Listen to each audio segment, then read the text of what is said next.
Good morning all. അപ്പൊ എല്ലാവർക്കും plus two physics ക്ലാസ്സിലേക്ക് സ്വാഗതം. നമുക്ക് ഇന്ന് പഠിക്കേണ്ടത് magnetic field due to a circular loop of current. ഒരു സർക്കുലർ ലൂപ്പിൽ കൂടെ കറണ്ട് പോകുന്നതിന്റെ ഫലമായിട്ട് ഉണ്ടാകുന്ന മാഗ്നറ്റിക് ഫീൽഡ്, അതിന്റെ ഇക്വേഷൻ ആണ് നമുക്ക് പഠിക്കേണ്ടത്. നമുക്കറിയാം, പിന്നെ ഒരു കണ്ടക്ടറിൽ കൂടി കറണ്ട് പാസ് ചെയ്താൽ ചുറ്റുപാടും മാഗ്നറ്റിക് ഫീൽഡ് ഉണ്ടാവും നിങ്ങൾക്കറിയാം. അതുപോലെ ഒരു സർക്കുലർ ഷേപ്പിലുള്ള ഒരു കണ്ടക്ടർ നാം ഉദ്ദേശിക്കുന്നത് ഇതുപോലെ ഒരു സർക്കുലർ ലൂപ്പ്, ഈ ഷേപ്പ്. ഇതിൽ കൂടെ ഒരു സിംഗിൾ ലൂപ്പാണ്. ഇതിൽ കൂടെ കറണ്ട് പാസ് ചെയ്താൽ, ഇതൊരു കണ്ടക്ടറാണ്, ഇതിൽ കൂടെ കറണ്ട് പാസ് ചെയ്താൽ ഇതിന്റെ ചുറ്റുപാടും മാഗ്നറ്റിക് ഫീൽഡ് ഉണ്ടാവും. അപ്പൊ ഇതിന്റെ സമീപത്തെ ഒരു പോയിന്റ് എടുക്കുക, ആ പോയിന്റിലെ മാഗ്നറ്റിക് ഫീൽഡ് നമ്മൾ കണ്ടുപിടിക്കാൻ നമ്മൾ ചെയ്യുന്നു. അപ്പൊ ഈ ഡയഗ്രാം നോക്കിയാട്ടെ, ഇതൊരു സർക്കുലർ ലൂപ്പാണ്.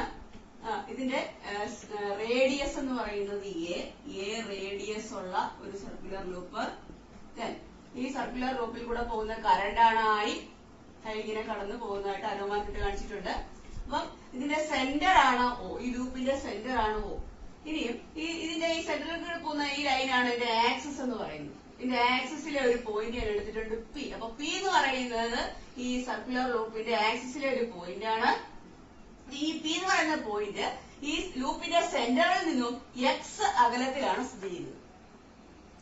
അപ്പം എങ്ങനെ പറയേണ്ടത്? Introduction. Circular loop of wire carrying a current I, let P be a point on the axis of the loop at a distance x from the center O of the loop. ഇത്രയും clear ആയല്ലോ. ഇനിയും ഈ circular ലൂപ്പിനെ നമ്മൾ പല പല എലമെന്റുകളായിട്ട് divide ചെയ്യണം. അപ്പം എലമെന്റുകളായിട്ട് divide ചെയ്യുന്ന നമ്മളൊരു ഉദാഹരണം, ഒരു വള എടുത്തിട്ട്, കുപ്പികളെ എടുത്തിട്ട് റൗണ്ട് ഷേപ്പ് സർക്കുലർ ഷേപ്പിലുള്ള കുപ്പികളെ എടുത്തിട്ട് പൊട്ടിക്കുമ്പോൾ പല പല പിന്നെ വളമുറികൾ കിട്ടും. ഒരേ ലെങ്തിലുള്ള വളമുറികൾ നമ്മൾ എന്ത് ചെയ്യുക, കൂട്ടി യോജിച്ചാൽ തിരിച്ചാ വള കിട്ടും എന്ന് പറയുന്ന പോലെ. അപ്പൊ ഓരോ വളമുറി എലമെന്റ് ആയിട്ട് നമ്മൾ കണക്കാക്കണം. അപ്പൊ ഒരേ എലമെന്റുകളായിട്ട് ഇതിനെ പല പല കഷ്ണങ്ങളായിട്ട് ഭാഗിക്കുക. അതിലെ ഒരു എലമെന്റ് ഇരിക്കുന്നത് സി എന്ന് പറയുന്ന പോയിന്റിലാണെന്ന് വിചാരിക്കുക. ഒരു എലമെന്റ് സിയിൽ എടുക്കുക, മറ്റൊരു എലമെന്റ് അതിന് ഓപ്പോസിറ്റ് ആയിട്ടുള്ള പോയിന്റായി ഡിയിൽ എടുക്കുക. നമ്മൾ നേരത്തെ തന്നെ കഴിഞ്ഞ ക്ലാസ്സിൽ പഠിച്ച ബയോട്ട് ആൻഡ് സവേർട്ട് ലോയിൽ പറയുന്നുണ്ട്, ഒരു എലമെന്റിൽ കൂടെ PQ എന്ന് പറഞ്ഞൊരു എലമെന്റിൽ കൂടെ കറണ്ട് പാസ് ചെയ്യുന്നതിന്റെ ഫലമായിട്ട് അതിന്റെ സമീപത്ത് ഒരു പോയിന്റിലെ മാഗ്നറ്റിക് ഫീൽഡ് എന്ന് പറയുന്നത് നമ്മൾ അവിടെ DL എന്ന് പറയുന്ന നീളമുള്ള ഒരു എലമെന്റ് അതിൽ കൂടെ പോകുന്ന അതിൽ കൂടെ കറണ്ട് പോകുന്നതിന്റെ ഫലമായിട്ട് അവിടുത്തെ മാഗ്നറ്റിക് ഫീൽഡ് നമ്മൾ DB എന്ന് പേര് കൊടുത്തു. അപ്പൊ ഒരു ചെറിയ എലമെന്റിൽ കൂടെ, എലമെന്റ് ലെങ്ത് DL, അതിൽ കൂടെ കറണ്ട് പോകുന്നതിന്റെ ഫലമായിട്ടുള്ള മാഗ്നറ്റിക് ഫീൽഡ് ചെറിയ ഫീൽഡ് DB. അതുപോലെ ഇവിടെ അതുപോലെ നമ്മൾ ഉദ്ദേശിക്കുന്നത് ബയോട്ട് ആൻഡ് സവേർട്ട് ലോയുടെ ആപ്ലിക്കേഷനാണ് ഇവിടെ നമ്മൾ ചെയ്യുന്നത്. അപ്പം ബയോട്ട് ആൻഡ് സവേർട്ട് ലോയുടെ ആപ്ലിക്കേഷൻ ആയതുകൊണ്ട് നമ്മള് ഇത് ഈ എലമെന്റിൽ ഇതിനെ പല എലമെന്റുകളായിട്ട് ഡിവൈഡ് ചെയ്തിട്ട് അതിലെ ഒരു എലമെന്റ് സിയിലും മറ്റൊരു എലമെന്റ് ഡിയിലും എടുക്കുക. നമ്മളിവിടെ ചെയ്യുന്നു. അപ്പൊ ആദ്യം നമ്മള് സി എന്ന് പറയുന്ന, ഇപ്പൊ ഇതിൽ കൂടെ കറണ്ട് പാസ് ചെയ്യുമല്ലേ, അപ്പൊ ഒരു എലമെന്റ് സിയിലാണെന്ന് പറയുന്നത്. സി എന്ന് പറയുന്ന എലമെന്റിൽ കൂടെ കറണ്ട് പാസ് ചെയ്യുന്നതിന്റെ ഫലമായിട്ട് പി എന്ന് പറയുന്ന പോയിന്റിലെ മാഗ്നറ്റിക് ഫീൽഡ് കണ്ടെത്താൻ പോകും. അപ്പൊ നമ്മൾ അതിന് വേണ്ടിയിട്ട് നമ്മുടെ ഇക്വേഷൻ എന്തുവാ? അതായത് magnetic field at P due to an element carrying current at C. C എന്ന് പറയുന്ന പോയിന്റിലെ എലമെന്റ് കറണ്ട് വഹിക്കുന്നതിന്റെ ഫലമായിട്ട് P എന്ന് പറയുന്ന പോയിന്റിലെ മാഗ്നറ്റിക് ഫീൽഡ് അതിന് നമ്മൾ കൊടുക്കുന്നതായിരുന്നു DB. ചെറിയ എലമെന്റ് ആയതുകൊണ്ട് അവിടുത്തെ ഫീൽഡ് ചെറുതായിരിക്കും. അപ്പൊ എന്താ എഴുതണം? DB കണ്ടുപിടിക്കാന് നമ്മുടെ ഏത് ഇക്വേഷൻ നമ്മൾ ഉപയോഗിക്കുന്നത്? നമ്മുടെ കഴിഞ്ഞ ക്ലാസ്സിലെ ബയോട്ട് ആൻഡ് സവേർട്ട് ലോയുടെ ആപ്ലിക്കേഷൻ അല്ലേ. DB is equal to നമ്മുടെ ഇക്വേഷൻ പറയുന്നുണ്ടല്ലോ, μ0/4π into I dl sin theta by r square. ഇതാണ് നമ്മുടെ കഴിഞ്ഞ ദിവസം പഠിച്ച ഇക്വേഷൻ. ഇനി നമുക്ക് വേറൊരു പ്രശ്നമുള്ളത്, ഈ കോയിൽ ഇരിക്കുന്നത്, ഈ കോയിൽ സ്ഥിതി ചെയ്യുന്നത് 3 ഡയമെൻഷണൽ ഫിഗർ. ഈ കോയിൽ സ്ഥിതി ചെയ്യുന്നത് YZ പ്ലെയിനിലാണ്. കോയിൽ സ്ഥിതി ചെയ്യുന്നത് YZ പ്ലെയിനിലാണ്. ഇത് Y ആക്സിസ്, ഇത് Z ആക്സിസ്, ഇത് X ആക്സിസ്. അപ്പം ഇത് ആക്സിസ് ആണ്. ഈ ആക്സിസ് എന്ന് പറയുന്നത് X ആക്സിസ് ആണ്. ഇത് Y ആക്സിസ്, ഇപ്പത്തോട്ട് വരുന്നത് Z ആക്സിസ്. ഈ കോയിൽ സ്ഥിതി ചെയ്യുന്നത് YZ പ്ലെയിനിലാണ്. അതേസമയം ഈ ആക്സിസ് ഉൾപ്പെടുന്ന ഈ ദൂരം അഥവാ ഈ CP എന്ന് പറയുന്ന ഈ പെർപെൻഡിക്കുലർ CP എന്ന് പറയുന്ന ഈ ദൂരമായ R, ഈ ആർ സ്ഥിതി ചെയ്യുന്നത്, ഈ ദൂരം ഈ ആക്സിസിൽ നിന്നും ഈ പോയിന്റിലേക്കുള്ള ഈ എലമെന്റിലേക്കുള്ള ദൂരമാണ്. ആക്സിസിലെ ഈ പോയിന്റ് ആയ പിയിൽ നിന്നും ഈ എലമെന്റിലേക്കുള്ള ദൂരമാണ് എന്ത്? Small R. ആ ദൂരം ആർ എന്ന് പറയുന്നത് സ്ഥിതി ചെയ്യുന്നത് എവിടെയാണ്? അത് XY പ്ലെയിനിലാണ്. XY പ്ലെയിനിലാണ്. അപ്പം ഈ കോയിൽ സ്ഥിതി ചെയ്യുന്നത് YZ പ്ലെയിനിലും ഈ ആർ എന്ന് പറയുന്ന ഈ ദൂരം അഥവാ CP എന്ന് പറയുന്ന ദൂരം അത് സ്ഥിതി ചെയ്യുന്നത് ഈ XY പ്ലെയിനിലുമാണ്. അതുകൊണ്ട് തന്നെ ഈ എലമെന്റ് ആയിട്ട് ജോയിൻ ചെയ്യുന്ന ഈ CP എന്ന് പറയുന്ന ദൂരം ഇവർക്കിടയിൽ ഉണ്ടാകുന്ന ആംഗിൾ എന്ന് പറയുന്നത് 90 ഡിഗ്രി ആയിരിക്കും. ഈ ആംഗിള് 90 ഡിഗ്രി ആയിരിക്കും. പക്ഷേ ഇവിടെ നമുക്ക് ഡയഗ്രാം നോക്കിക്കഴിഞ്ഞാൽ നമുക്ക് 90 ഡിഗ്രി എന്ന് പറയാൻ പറ്റത്തില്ല. ഇത് നമ്മൾ എന്ത് ചെയ്യാൻ പറ്റുള്ളൂ? നമ്മൾ മനസ്സിൽ ഇങ്ങനെ സങ്കല്പിക്കുക. എന്താണ്? ഈ കോയില് YZ പ്ലെയിനിലാണ്, അതേസമയം ഈ ആർ എന്ന് പറയുന്ന ഈ ദൂരം ഇത് സ്ഥിതി ചെയ്യുന്ന XY പ്ലെയിനിലാണ്. അതുകൊണ്ട് തന്നെ ഇവർക്കിടയിലുള്ള, അതായത് ഈ എലമെന്റും അതുപോലെ ഈ പോയിന്റും എലമെന്റും കൂടെ ജോയിൻ ചെയ്യുന്ന ലൈനും ഇടയ്ക്കുള്ള ആംഗിൾ തീറ്റ എന്ന് പറയുന്നത് എത്രയായിരിക്കും? 90 ഡിഗ്രി ആയിരിക്കും. അപ്പൊ ഇവിടെ തീറ്റ = 90 ഡിഗ്രി ആയിരിക്കും. ഇനി നമുക്ക് അപ്പൊ എന്ത് ചെയ്യണം? ഈ ഇക്വേഷൻ സൈൻ തീറ്റയ്ക്ക് പകരം എന്ത് കൊടുക്കണം? 90 ഡിഗ്രി എന്ന് കൊടുക്കണം. അങ്ങനെ ആകുമ്പോ ഈ ഇക്വേഷൻ എന്ത് വരും? തുടച്ചാൽ മതിയല്ലോ. ഈ ഇക്വേഷൻ തന്നെ നമുക്ക് തുടച്ചിട്ടിടാം. അപ്പം ഈ തീറ്റയ്ക്ക് പകരം എന്ത് കൊടുക്കണം? 90 ഡിഗ്രി എന്ന് കൊടുക്കണം. 90 ഡിഗ്രി നമ്മൾ കൊടുത്തു. ഈ 90 ഡിഗ്രി എന്ന് കൊടുക്കുമ്പം നമുക്ക് പിന്നെ ഈ സൈൻ 90 എന്ന് പറഞ്ഞാൽ എത്രയാ? 1 അല്ലേ? സൈൻ 90 1 ആയതുകൊണ്ട് നമ്മുടെ ഇക്വേഷൻ എങ്ങനെ മാറും? ഇത്രയും കൂടി ഒന്ന് പോകും. സൈൻ 90 = 1. നമ്മുടെ ഇക്വേഷൻ ഇത്രയായിട്ട് ചുരുങ്ങത്തില്ലേ? നമ്മുടെ ഇക്വേഷൻ എന്തായി? dB = u0/4π IDL/r² എന്നായി മാറി. ആണല്ലോ. ഇനിയും ഈ dB നമ്മള് എടുക്കുന്നത് എങ്ങോട്ടാണ്? ഈ dB ആക്ട് ചെയ്യുന്നത് എങ്ങോട്ടാണ് എന്ന് നോക്കാം. ഈ dB ആക്ട് ചെയ്യുന്നത്, dBയുടെ ഡയറക്ഷൻ എന്ന് പറയുന്നത് ഈ എലമെന്റിൽ കൂടെ കടന്നു പോകുന്നതിന്റെ ഫലമായിട്ട് പിന്നെ ഈ പോയിന്റിൽ അനുഭവപ്പെടുന്ന ഫീൽഡ് അത് എങ്ങോട്ടാണ്? Along PA. ഈ എലമെന്റിൽ കൂടെ കടന്നു പോകുന്നതിന്റെ ഫലമായിട്ട് ഇവിടെ അനുഭവപ്പെടുന്ന മാഗ്നറ്റിക് ഫീൽഡ് ഡയറക്ഷൻ എന്ന് പറയുന്നത് എലോങ് PA ആയിരിക്കും. ഇനി നമുക്ക് ഈ dBയെ രണ്ടായിട്ട് റിസോൾവ് ചെയ്യാം. രണ്ടായിട്ട് റെസൊല്യൂഷൻ ഓഫ് എ വെക്ടർ എന്ന് നമ്മൾ കഴിഞ്ഞ വർഷം പഠിച്ചിട്ടുള്ളതാണ്. ഈ dBയെ രണ്ടായിട്ട് റിസോൾവ് ചെയ്യാം. dB sin phi along x axis and dB cos phi along y. ഇത് x axis, ഇത് y axis. അപ്പൊ dBയെ രണ്ടായിട്ട് റിസോൾവ് ചെയ്തു. dB sin phi along x axis and dB cos phi along y axis. dB sin phi along x axis and dB cos phi along y axis.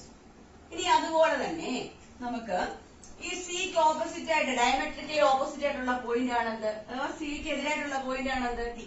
ഈ D എന്ന് പറയുന്ന പോയിന്റിൽ കൂടെ current, ഇതൊരു element അല്ലേ, ഇവിടെ കൂടെ കറണ്ട് പോകുന്നതിന്റെ ഫലമായിട്ട് എന്ത് ചെയ്യുന്നു? ഇവിടെ ഒരു മാഗ്നറ്റിക് ഫീൽഡ് ഉണ്ടാവും. ഇതുപോലെ തന്നെ ഇവിടെയും പറയാം. ആ മാഗ്നറ്റിക് ഫീൽഡ് എന്ത് തന്നെയാണ്? dB ആണ്. ആ dBയുടെ ഇക്വേഷൻ എന്ത് തന്നെ വരും? ഇവിടെ ഈ എലമെന്റും ഈ ലൈനും കൂടെ ജോയിൻ ചെയ്യുന്ന ഈ പോയിന്റില്ലേ, ഈ ദൂരം എന്ന് പറയുന്നത് ഞാൻ നേരത്തെ പറഞ്ഞു YZ പ്ലെയിനിലാണ് ഈ കോയിൽ സ്ഥിതി ചെയ്യുന്നത്. ഈ ആർ എന്ന് പറയുന്ന ദൂരം എങ്ങനെയാണ്? XY പ്ലെയിനിലാണ്. അതുപോലെ തന്നെയാണ് ഇവിടെ.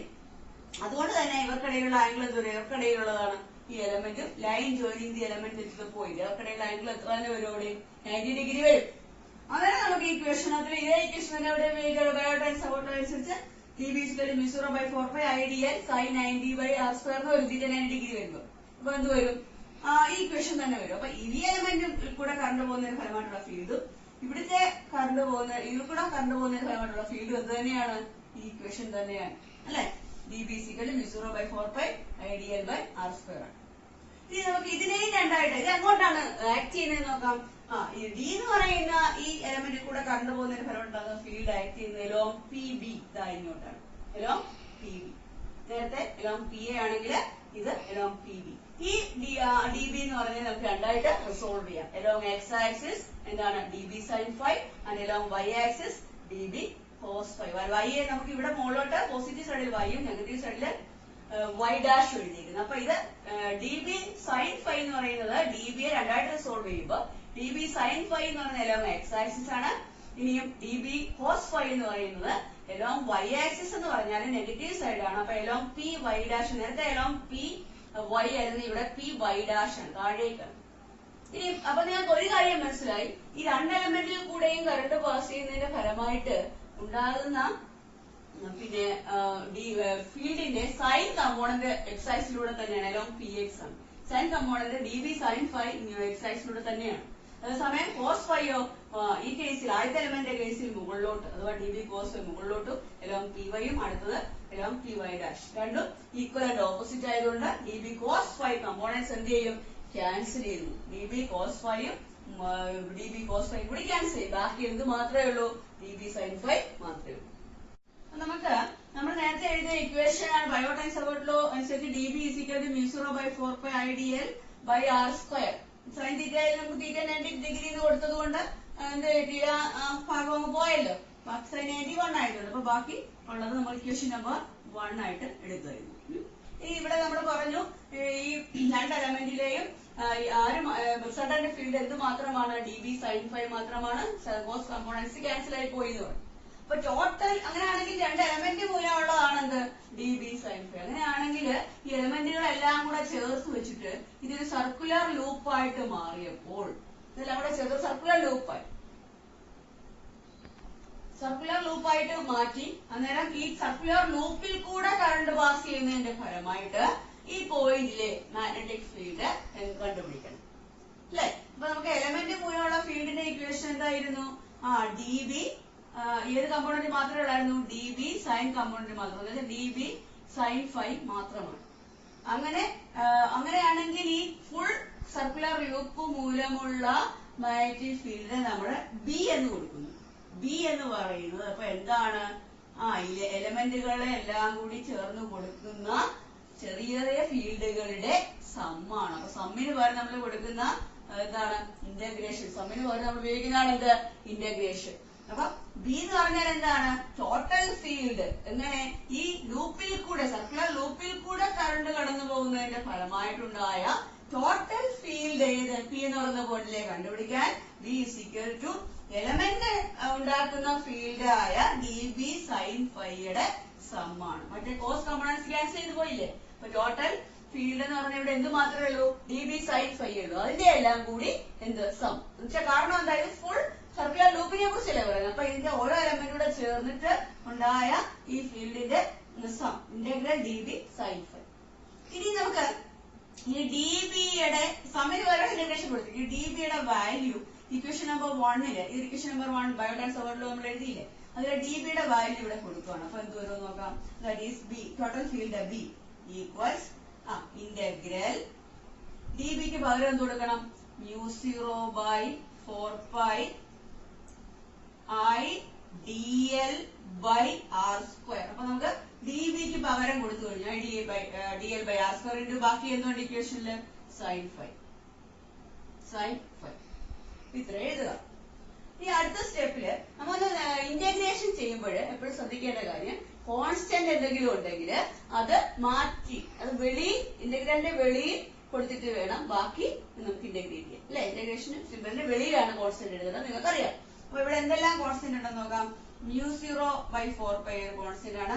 ഐ എന്ന് പറയുന്ന ഒരു കോൺസ്റ്റന്റ് കറണ്ടാണ് ഇതിൽ കൂടെ ഫ്ലോ ചെയ്യുന്നത്. പിന്നെ ആർ എന്ന് പറയുന്ന ഈ ദൂരം നമ്മൾ മാറ്റുന്നില്ല, അതും കോൺസ്റ്റന്റ് ആണ്. പിന്നീട് നമുക്ക് കോൺസ്റ്റന്റ് അല്ലാത്തെന്ന് പറയുന്നത് എന്താണ്, അനേക എലമെന്റുകൾ ചേർന്ന് ആണല്ലോ ഈ ലൂപ്പ് ഉണ്ടായിരിക്കുന്നത്. അപ്പൊ ഡി എൽ മാത്രം നമുക്ക് അത് വേരിയബിൾ ആയിട്ട് എടുക്കാം. അപ്പൊ നമുക്ക് ഇവിടെ തന്നെ എഴുതി പോവാണ്. അപ്പം എന്തുവരും, ബാക്കിയെല്ലാം കോൺസ്റ്റന്റ് ആയതുകൊണ്ട് ഡി എൽ മാത്രം നമുക്ക് പുറത്തെടുക്കാം. അപ്പൊ ഈ സൈൻ ഫൈ ഡി എൽ മാത്രമേ മാറ്റുന്നുള്ളൂ. 0/4π IR സ്ക്വയർ, ഇവിടെ എന്തുണ്ടായിരുന്നു, സൈൻ ഫൈ കൂടെ ഉണ്ടായിരുന്നു. ബാക്കി ഇന്റഗ്രൽ സൈൻ ഇങ്ങോട്ടേക്ക് മാറ്റി ഡി എൽ മാത്രമാക്കി. ബാക്കി കോൺസ്റ്റന്റ് എല്ലാം വെളിയിലെടുത്തു. 0/4π IR square sine phi integral D. ഇനി ഇന്റഗ്രൽ ഡി എൽ എന്ന് പറഞ്ഞാൽ എന്താ, ഡി എൽ എന്ന് പറഞ്ഞാൽ ഒരു എലമെന്റിന്റെ ലെങ്ത് ആണ്. അങ്ങനെ കുറെ എലമെന്റുകൾ ചേർന്നതാണ് എന്ത്, ഈ ലൂപ്പ് എന്ന് പറയുന്നത്, സർക്കുലർ ലൂപ്പ് എന്ന് പറയുന്നത്. അപ്പൊ ഇന്റഗ്രൽ ഡി എൽ എന്ന് പറഞ്ഞാൽ ഈ സർക്കിളിന്റെ എന്താണ്, സർക്കംഫറൻസ് ആണ്, അല്ലെ? അപ്പം ഇതിന്റെ റേഡിയസ് എന്താണ്, സർക്കിളിന്റെ റേഡിയസ് എ ആണ്. എ റേഡിയസ് ഉള്ള ഈ സർക്കിളിന്റെ സർക്കംഫറൻസ് എന്തായിരിക്കും, 2πa, അല്ലെ? അപ്പൊ ഇവിടെ dlന്റെ എല്ലാം കൂടി സം എന്നാണ് ഇതിന്റെ അർത്ഥം എന്ന് പറഞ്ഞാൽ എന്താ ഈ സർക്കിളിന്റെ സർക്കംഫറൻസ് ആണ്. അപ്പൊ അതിന് പകരം എന്ത് എഴുതാം? ഇന്റഗ്രൽ dlന്റെ പകരം നമുക്ക് എന്ത് എഴുതാം? 2πa എന്ന് എഴുതാം. അപ്പൊ ഇൻറ്റു 2πa എന്ന് എഴുതി. അപ്പൊ ഇത്രയും ക്ലിയർ ആയല്ലോ. ഇനി നമുക്ക് ശ്രദ്ധിക്കേണ്ട ഒരു കാര്യം, ഈ ആംഗിൾ ഫൈ ആണല്ലോ. എന്നിട്ട് ഈ ട്രയാംഗിൾ, ഒരു ട്രയാംഗിൾ ഇവിടെ കൺസിഡർ ചെയ്യുക. ട്രയാംഗിൾ COP എന്ന് പറഞ്ഞ ഈ ട്രയാംഗിൾ, ഫ്രം ട്രയാംഗിൾ COP യിൽ നിന്നും, ഈ ട്രയാംഗിളിൽ നിന്നും ഇത് സൈൻ ഫൈ അല്ലേ, സൈൻ ഫൈ നമുക്ക് കണ്ടെത്തണം. അപ്പൊ ഇത് ഫൈ ആണ്, ഇത് സൈൻ ഫൈ. അപ്പൊ ഇത് പിന്നെ ഹൈപ്പോട്ടന്യൂസ്, ഇത് ഓപ്പോസിറ്റ് സൈഡ്, ഇത് adjacent side. X adjacent side, ഇത് എന്താണ് ഹൈപ്പോട്ടന്യൂസ്, ഇത് ഓപ്പോസിറ്റ് സൈഡ്. അപ്പൊ നമുക്ക് സൈൻ ഫൈക്ക് പകരം എന്ത് കണ്ടെത്താം? Sine phi is equal to എന്താണ് sine phi? Opposite side by hypotenuse. അപ്പൊ ഇത് അഡ്ജസന്റ് സൈഡ്, ഇത് ഓപ്പോസിറ്റ് സൈഡ്, ഇത് ഹൈപ്പോട്ടന്യൂസ്. അപ്പൊ a by r, sine phi is equal to a by r എന്ന് നമുക്ക് കിട്ടും ഫ്രം ട്രയാംഗിൾ COP. അപ്പൊ സൈൻ ഫൈക്ക് പകരം നമ്മൾ എന്ത് കൊടുക്കുന്നു? ഇവിടെ തന്നെ തുടച്ചെഴുതുക. സൈൻ ഫൈക്ക് പകരം നമ്മൾ a ബൈ r എന്ന് കൊടുക്കുന്നു. a ബൈ r ഉണ്ടല്ലോ. അപ്പൊ ഇതെല്ലാം കൂടി റീഅറേഞ്ച് ചെയ്ത് വരുമ്പോഴ് നമുക്ക് എന്ത് കിട്ടും നോക്കാം? Is equal to, that is b equals, ഇത് നോക്കിയാടെ μ0/4π അതുപോലെ എഴുതാം. μ0/4π 10. ഐക്ക് മാറ്റമൊന്നുമില്ല, ഐ എഴുതി. ഇനി ഓക്കെ, ഇവിടെ ന്യൂമറേറ്ററിൽ a രണ്ടു പ്രാവശ്യമുണ്ട്. അപ്പൊ a സ്ക്വയർ എഴുതിയതോ? ഇപ്പൊ 2π ഞാൻ ആദ്യം എഴുതുവാണ്. 2π ഇനി ഇവിടെ a സ്ക്വയർ ഡിവൈഡഡ് ബൈ താഴെ 4π നേരത്തെ എഴുതി, r സ്ക്വയറും ആറും കൂടെ ചേർത്ത് എന്ത് എഴുതാം? r cube. അപ്പൊ ഇനി പറയാനുള്ള ഒരു സൗകര്യത്തിന് വേണ്ടി ഈ ഐ എന്ന് പറയുന്നത് ഞാൻ ഇപ്പുറത്തോട്ട് എടുത്തിട്ടുണ്ട്. 2π i a സ്ക്വയർ എന്ന് പറയാനാണ് എളുപ്പം.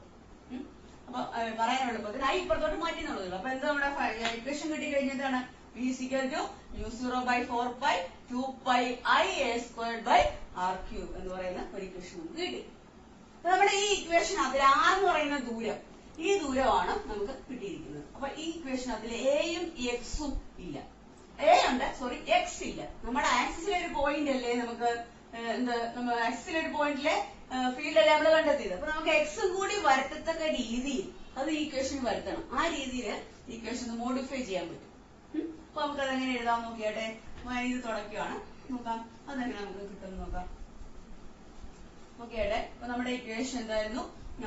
Total field due to the circular loop carrying current B is equal to μ0 എന്നൂടെ എടുത്ത് എഴുതുവാണ്. μ0/4π 2π i a squared by r cube എന്നുള്ളത് ഒന്നുകൂടെ എടുത്തെഴുതി. ഇനി ഞാൻ പറഞ്ഞ എന്താണ്, നമ്മുടെ എക്സ് എന്ന് പറയുന്ന ദൂരത്തിന്റെ പേരിന്റെ ഇക്വേഷൻ നമുക്ക് വരുത്തണം. അപ്പം എക്സും എയും ആറും ഒക്കെ ഒരു ഇക്വേഷൻ വേണം. അപ്പൊ അതിനുവേണ്ടി നമ്മൾ എന്ത് ചെയ്യണം? ഈ ഇതിനകത്തില് ഞാൻ പറഞ്ഞു ഫ്രം ട്രയാംഗിൾ COP, ഈ ട്രയാംഗിൾ COP ന്ന് നമുക്ക് എന്ത് എഴുതാം? ഹൈപ്പോട്ടന്യൂസ് കാണല്ലോ. Hypotenuse square is equal to base square plus altitude square എന്നുള്ളത് അപ്ലൈ ചെയ്യും. ഇവിടെ ഹൈപ്പോട്ടന്യൂസ് എന്ന് ആറല്ലേ, R square is equal to A square plus S square. Hypotenuse square is equal to base square plus altitude square. R is equal to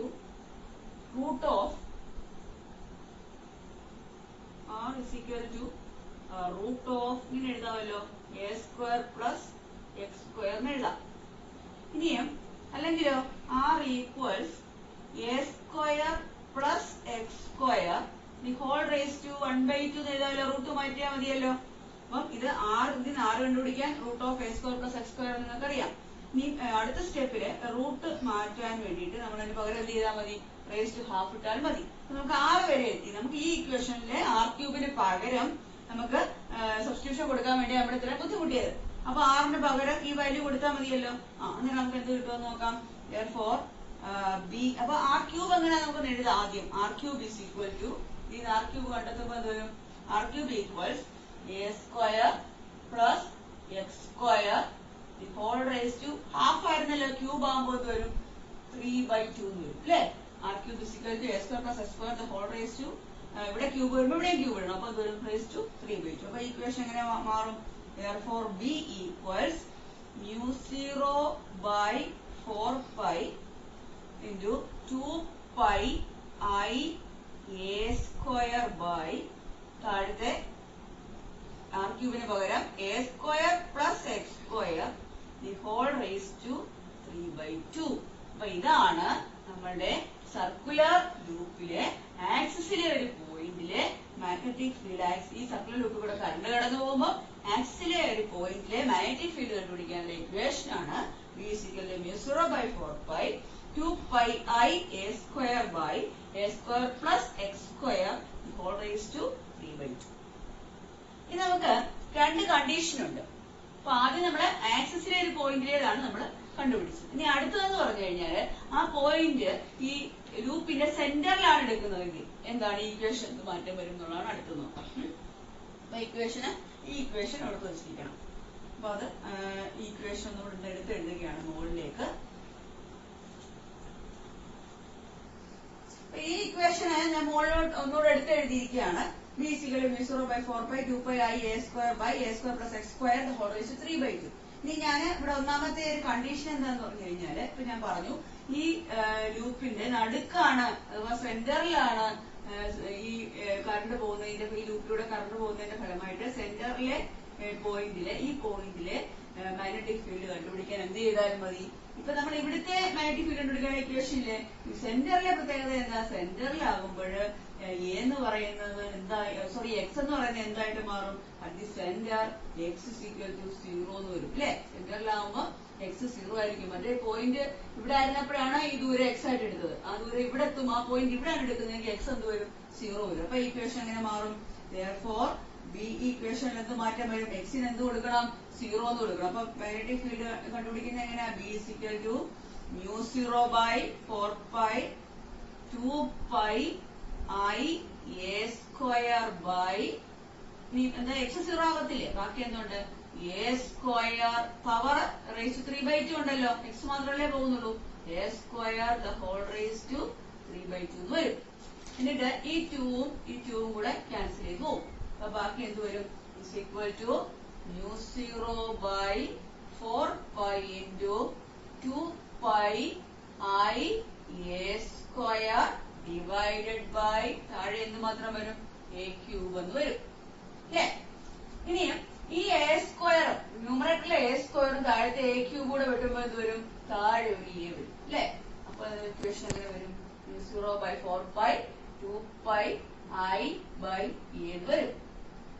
a square a cube കൂടെ വെട്ടുമ്പോൾ ഇനി നോക്കിയാട്ടെ, നമുക്ക് ഈ പൈയും ഇവിടെ വെട്ടാം, 2 4 കൂടെ വെട്ടുമ്പോഴോ പുതിയ ഇക്വേഷൻ കിട്ടും. അപ്പൊ therefore വെട്ടിക്കഴിഞ്ഞിട്ട് ബാലൻസ് എന്ത് വരും, mu 0 by 2 into I by a എന്ന് വരും അല്ലെ. അപ്പൊ mu 0 I by 2 എന്ന് നമുക്ക് വായിക്കാം. അപ്പൊ ഈ ലൂപ്പിന്റെ സെന്ററിലെ മാഗ്നറ്റിക് ഫീൽഡിന്റെ ഇക്വേഷൻ ആണ് B is equal to mu 0 I by 2. ഇനിയും ഞാൻ പറഞ്ഞു ലൂപ്പ് എന്ന് പറയുമ്പോൾ ഒരൊറ്റ ചുറ്റാണ് നമ്മൾ എടുത്തത്. അങ്ങനെ സർക്കുലർ ലൂപ്പ് എന്ന് പറയുമ്പോൾ ഒരു ചുറ്റല്ല, അങ്ങനെ അനേക n ചുറ്റുകളുണ്ടെന്ന് വെച്ചു.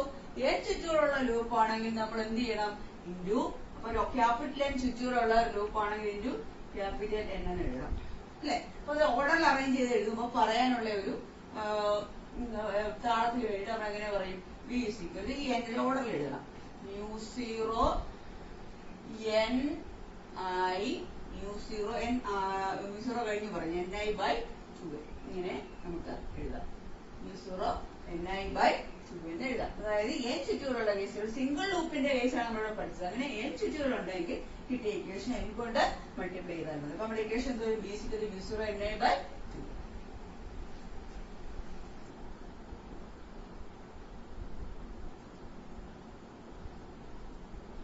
അടുത്ത കണ്ടീഷൻ എന്ന് പറഞ്ഞു കഴിഞ്ഞാല് ഈ പോയിന്റ്, അതായത് ഈ ആക്സിസിലെ ഒരു പോയിന്റ് നമ്മളിവിടെ എടുത്തല്ലോ, അതെന്ന് പറയുന്നത് വളരെ അകലെയാണ് എങ്കിൽ, വളരെ അകലെ ഒരു പോയിന്റ് ആണെങ്കിൽ, ഈ പോയിന്റ് ഇത് അതിന്റെ അടുത്തൊരു പോയിന്റ് വളരെ അകലെയാണ് ആ പോയിന്റ് എങ്കിൽ നമുക്ക് എങ്ങനെ കൺസിഡർ ചെയ്യാം, അതായത് ഈ എ എന്ന് പറയുന്ന ഈ ഇതിന്റെ റേഡിയസ് ആണല്ലോ, ആ അകലം വെച്ച് നോക്കുമ്പോൾ എക്സ് എന്ന് പറയുന്ന അകലം വളരെ വലുതാണ്. അപ്പൊ നമുക്ക് എ എന്ന് അവഗണിക്കാം.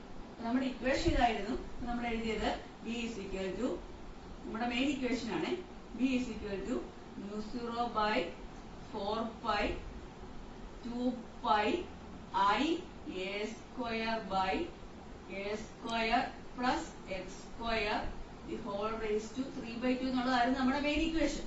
ആണല്ലോ. അതിനകത്തില് നമ്മുടെ കണ്ടീഷൻ കൊടുത്താണ് ആദ്യം ഈ പോയിന്റിലെ മാഗ്നറ്റിക് ഫീൽഡ് കണ്ടുപിടിക്കാൻ നമ്മൾ എന്ത് ചെയ്തു? ഈ സെന്ററിൽ എക്സ് എന്ന് പറഞ്ഞ ദൂരം ഇല്ല, 0 ആണെന്ന് കൊടുത്തു. അപ്പോഴുള്ള കണ്ടീഷനിൽ നമുക്ക് ആൻസർ കിട്ടിയിരുന്നു. ഇനി അടുത്തെന്ന് പറഞ്ഞു കഴിഞ്ഞാല് വളരെ ദൂരെയുള്ള ഒരു പോയിന്റ് ആണ് നമ്മൾ എടുക്കുന്നത്. അപ്പൊ എന്ന് വെച്ച് കഴിഞ്ഞാല് ഈ എക്സ് എന്ന് പറയുന്ന ദൂരം എന്ന് പറയുന്നത് എ അപേക്ഷിച്ച് എന്ന് പറഞ്ഞാൽ ഈ ലൂപ്പിന്റെ റേഡിയസ് ആണ്. എ അപേക്ഷിച്ച് വളരെ വലുതാണ്. X is very much greater than A. ഇതാണ് അടുത്ത കണ്ടീഷൻ. എക്സ് വളരെ വലുതാണ്. വെച്ചാൽ എ നമുക്ക് എന്ത് ചെയ്യാമെന്ന് അവഗണിക്കാം. അങ്ങനെ അപ്പൊ ഈ ഇക്വേഷനിലെ എ നമ്മൾ മുമ്പ് എക്സിനെ കളഞ്ഞ പോലെ എ കളയണം. അപ്പൊ ബാക്കി എന്ത് വരും? ബി ഈസ് ഈക്വൽ ടു എങ്ങനെ ഒരു equation? μ0/4π × 2π I a square by ഇത് അവഗണിച്ച് കഴിയുമ്പോൾ ബാക്കി എന്തുണ്ട്?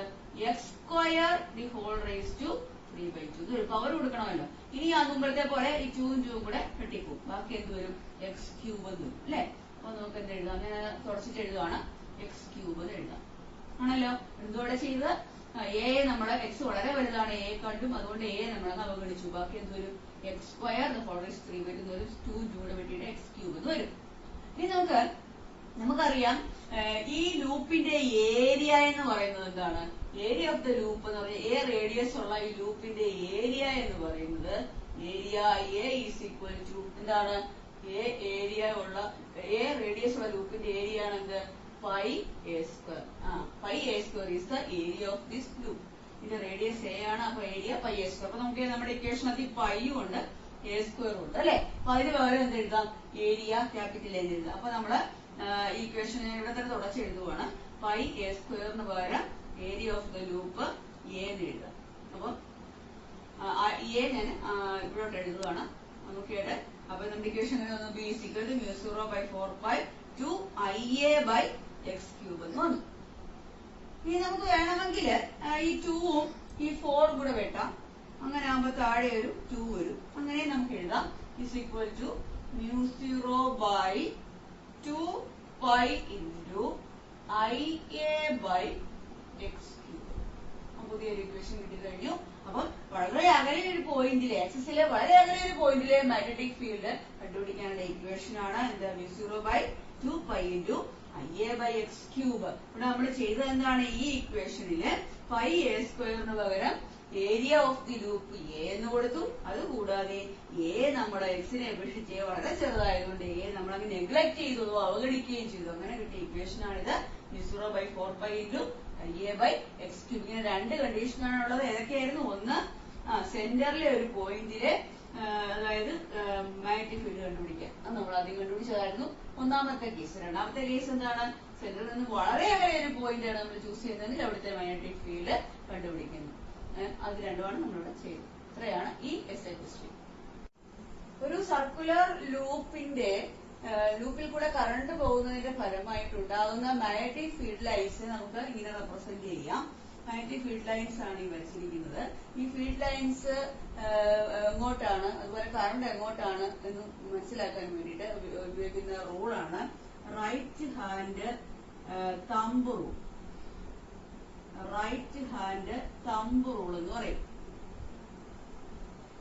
റൈറ്റ് ഹാൻഡ് തമ്പ് റൂൾ വെച്ചിട്ട് ഈ മാഗ്നറ്റിക് ഫീൽഡ് എങ്ങോട്ടാണ്, കറണ്ട് എങ്ങോട്ടാണെന്ന് മനസ്സിലാക്കാം. അപ്പൊ ഇതാണ് മാഗ്നറ്റിക് ഫീൽഡ് ലൈൻസ്. ഇതാണ് നമ്മുടെ സർക്കുലർ കോയില്. ഇത് മാഗ്നറ്റിക് ഫീൽഡ് ലൈൻസ് ആണ്. അപ്പൊ നമ്മള് ഇതിനകത്തില് ഇങ്ങനെ പിടിക്കണം നമ്മുടെ കയ്യിൽ. റൈറ്റ് ഹാൻഡ് വേണം ഇങ്ങനെ പിടിക്കാൻ. അപ്പൊ നമ്മുടെ തമ്പാണ്, തള്ളവിരലാണിത്. അപ്പൊ ഈ കോയിലിന് കോയിലിന് ചുറ്റുമായിട്ട് നമ്മുടെ കൈ ഇങ്ങനെ അറേഞ്ച് ചെയ്ത് കഴിഞ്ഞാൽ നമ്മുടെ തമ്പ് തള്ളവിരലിൽ പോകുന്ന ഡയറക്ഷൻ ആണ്, അതായത് മുകളിലോട്ട്. അതാണ് ഇവിടുത്തെ മാഗ്നറ്റിക് ഫീൽഡിന്റെ ഡയറക്ഷൻ. അതുപോലെ അതിന്റെ ബാക്കിയുള്ള വിരലുകളുണ്ടല്ലോ, ഈ 4 വിരലുകൾ, അതാണ് അവിടുത്തെ കറണ്ടിന്റെ ഡയറക്ഷൻ എന്ന് പറയുന്നത്. കറണ്ട് ഡയറക്ഷന് ഈ അതായത് ഇങ്ങോട്ട് തള്ളവിരല് പോകുന്ന ഡയറക്ഷനാണ് എന്ത്? കറണ്ടിന്റെ ഡയറക്ഷന്. മാഗ്നറ്റിക് ഫീൽഡിന്റെ ഡയറക്ഷനാണ് എന്ത്? അതായത് ഈ തള്ളവിരലിന്റെ ഡയറക്ഷൻ. ബാക്കി വിരലുകള് എന്ത്? കറണ്ടിന്റെ ഡയറക്ഷനെ കാണിക്കുന്നു. അപ്പൊ നോക്കിയാട്ടെ മാഗ്നറ്റിക് ഫീൽഡ് ലൈൻസ് ആണ് വരച്ചിരിക്കുന്നത്. അപ്പൊ നോക്കിയാട്ടെ ഈ രണ്ടറ്റത്തും കണ്ടോ, ഈ രണ്ടറ്റത്തും നമുക്ക് കറണ്ട് പോകുന്ന ഡയറക്ഷൻ നോക്കിയാട്ടെ. കറണ്ട് ഇങ്ങനത്തെ വാരോ മാർക്ക് കാണിച്ചതിനർത്ഥം എന്താ? കറണ്ട് പോകുന്നത് എങ്ങനെയാ? കറണ്ട് ആന്റി ക്ലോക്ക് വൈസ് ആയിട്ടാണ് പോകുന്നതെങ്കിൽ ഇത് എന്ത് ചെയ്യും? ഈ കോയിലിന്റെ ഒരറ്റം നോർത്ത് പോളായിട്ട് ബിഹേവ് ചെയ്യും, നോർത്ത് പോളായിട്ട് ആക്ട് ചെയ്യും. അതുപോലെ ഈ ആരോ മാർക്ക് നോക്കിയാട്ടെ, ഈ കോയിൽ ഇതാണ്, അതിന്റെ ഈ അറ്റത്ത് കറണ്ട് പോകുന്നത് ക്ലോക്ക് വൈസ് ആയിട്ടാണ്. ക്ലോക്ക് വൈസ് ആയിട്ട് പോകുന്ന ഈ അറ്റം എന്തായിട്ട് ബിഹേവ് ചെയ്യും? അതൊരു സൗത്ത് പോളായിട്ട് ബിഹേവ് ചെയ്യും. ചുരുക്കം പറഞ്ഞു കഴിഞ്ഞാൽ ഈ സർക്കുലർ കോയിൽ ഒരു ചെറിയ ഷോർട്ട് മാഗ്നറ്റ് ആയിട്ടാണ് ഇവിടെ ബിഹേവ് ചെയ്യുന്നത്.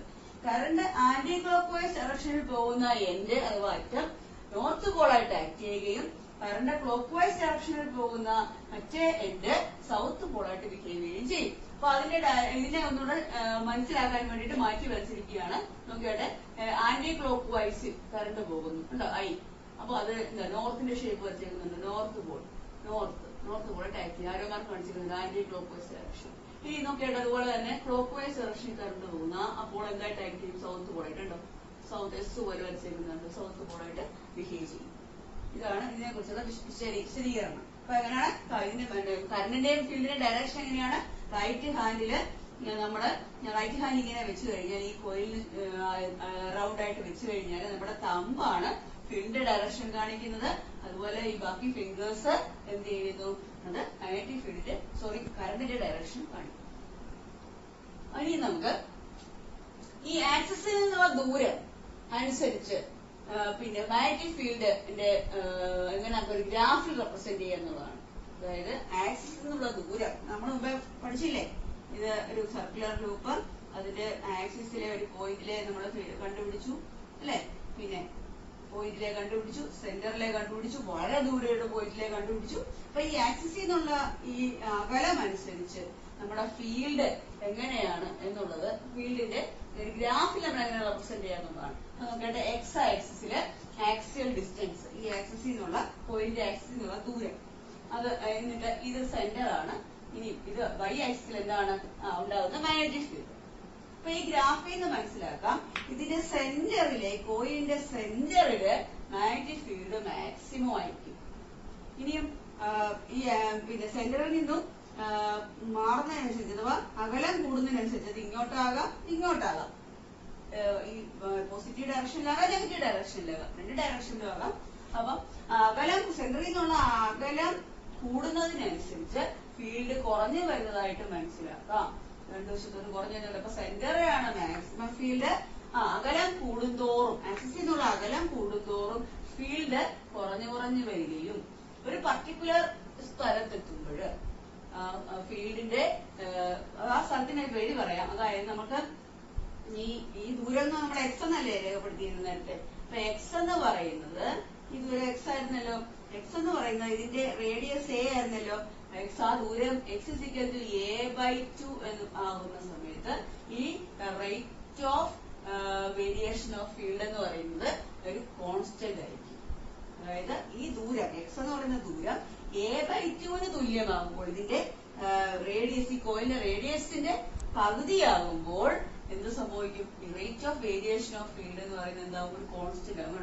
ഗ്രാഫ് നോക്കിയാൽ മനസ്സിലായി, കുറച്ച് സമയം കഴിയുമ്പോൾ കോൺസ്റ്റന്റ് ആകും. അത് എപ്പോഴാണ്? എക്സ് ഇസിക്കൽ ടു a/2 ആകുമ്പോൾ മാഗ്നറ്റിക് ഫീൽഡിന്റെ റേറ്റ് ഓഫ് ചേഞ്ച് എന്ന് പറയുന്നത് ഒരു കോൺസ്റ്റന്റ് ആയിരിക്കും. ഇത്രയാണ് ഈ സർക്കുലർ കോയിലിനെ കുറിച്ചിട്ട് നമുക്ക് പറയാനുള്ളത്. അപ്പൊ ഇതൊക്കെ നമ്മളിവിടെ പറഞ്ഞത് നമ്മുടെ സർക്കുലർ കോയിലില് പിന്നെ ഫീൽഡിന് മാഗ്നറ്റിക് ഫീൽഡ് ലൈൻസ് വരയ്ക്കുന്നത് ഇങ്ങനെയാണ്. ഇനി നമുക്കറിയാം ക്ലോക്ക് വൈസ് ഡയറക്ഷൻ, അതിന്റെ ഡയറക്ഷൻ മാഗ്നറ്റിക് ഫീൽഡ് എങ്ങോട്ടാണ്, കറണ്ട് എങ്ങോട്ടാണെന്ന് മനസ്സിലാക്കാൻ വേണ്ടി റൈറ്റ് ഹാൻഡ് തമ്പ് റൂള് നമ്മൾ ഉപയോഗിച്ചു. അപ്പൊ നമ്മുടെ കൈ ഇങ്ങനെ മടക്കി വെച്ച, റൈറ്റ് ഹാൻഡ് വേണം ഇങ്ങനെ മടക്കി വെച്ചാൽ തമ്പ് അവിടുത്തെ ഫീൽഡിന്റെ ഡയറക്ഷനും ബാക്കി ഫിംഗേഴ്സ് അവിടുത്തെ കറണ്ട് ഡയറക്ഷനും കാണിക്കുന്നു എന്ന് പറഞ്ഞു. ഇനിയും ഇതിന്റെ ഈ ലൂപ്പിന്റെ ഒരറ്റം നോർത്ത് പോളായിട്ടും മറ്റേ അറ്റം സൗത്ത് പോളായിട്ടും ആക്ട് ചെയ്യുന്നു. എപ്പോഴാണ്? കറണ്ട് ആന്റി ക്ലോക്ക് വൈസിൽ ഫ്ലോ ചെയ്യുകയാണെങ്കിൽ ആ അറ്റം നോർത്ത് പോളും ക്ലോക്ക് വൈസ് ഡയറക്ഷനിൽ ഫ്ലോ ചെയ്യുന്ന അറ്റം സൗത്ത് പോളായിട്ട് ആക്ട് ചെയ്യുന്നു. അത് കുറച്ചുകൂടെ സിംപ്ലിഫൈ ചെയ്ത ഫിഗർ വരച്ചിട്ടുണ്ട്. ഇത് ആന്റി ക്ലോക്ക് വൈസ് ഡയറക്ഷൻ, അതുകൊണ്ട് നോർത്ത് പോള്. ഇത് ക്ലോക്ക് വൈസ് ഡയറക്ഷൻ, അതുകൊണ്ട് സൗത്ത് പോളായിട്ട് ആക്ട് ചെയ്യുന്നു. ഇനി നമുക്ക് മറ്റത് പറഞ്ഞ എന്താണ്? ആക്സിസിൽ നിന്നുള്ള അകലം അനുസരിച്ച് നമുക്ക് ഒരു ഗ്രാഫിൽ എക്സ് ആക്സിസില് ഈ ആക്സിസിൽ നിന്നുള്ള അകലവും വൈ ആക്സിസിൽ മാഗ്നറ്റിക് ഫീൽഡും വെച്ചിട്ട് ഗ്രാഫ് വരച്ചു കഴിഞ്ഞാൽ നമുക്ക് മനസ്സിലാക്കാം സെന്ററിലാണ് മാഗ്നറ്റിക് ഫീൽഡ് മാക്സിമം. പിന്നെ എന്ത് ചെയ്യുന്നു? അകലം കൂടുന്തോറും മാഗ്നറ്റിക് ഫീൽഡ് കുറഞ്ഞു കഴിഞ്ഞു. ഒരു particular distance X is equal a/2 ആകുമ്പോൾ rate of variation of field എന്ന് പറയുന്നത് ഒരു കോൺസ്റ്റന്റ് ആകും.